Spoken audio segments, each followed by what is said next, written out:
মুনাজ্জেরে আজম আল্লামা নুরুল ইসলাম অলিপুরি সাহেবের শুভ আগমন। জেটিভি, জনতার টিভি।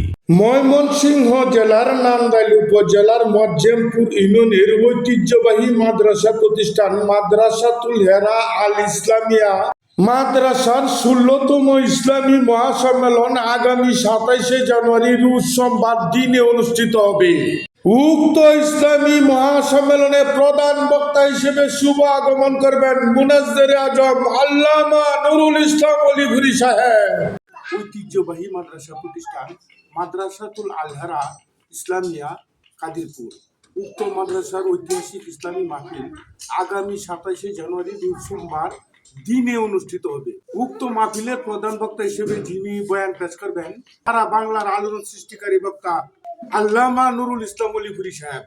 তাছাড়া আরো দেশভর অন্য উলামায়ে কেরামগণ বয়ান পেশ করবেন। আমি এই মাহফিল সম্পর্কে উক্ত মাদ্রাসার হুজুরের কাছ হতে সরাসরি এখন জানবো। আমাদের যে মুরব্বী সারা বিশ্বের উলামায়ে কেরামদের মাথার তাজ মুকুট মুনাজ্জেরে আজম আল্লামা নুরুল ইসলাম অলিপুরি সাহেব, আমরা অনেক কষ্টে মুজাহাদায় ওনাকে আমরা পেয়েছি। আর ২৭শে জানুয়ারি রোজ সোমবার ফজর বাদ থেকে আমাদের মাগরিব পর্যন্ত মাহফিল শুরু হবে। এই মাহফিলের কমিটির পক্ষ থেকে বা এলাকাবাসীর পক্ষ থেকে আপনারা সকলে কাছে দাওয়াত পৌঁছানো হলো। আপনারা সকলে ইনশাল্লাহ দাওয়াতে উপস্থিত থাকার জন্য আহ্বান করা হলো। আচ্ছা হুজুর, নুরুল ইসলাম অলিপুরি হুজুর, উনার বয়ান কোথায়? ওনার বয়ান আসর বাদ হবে ইনশাল্লাহ।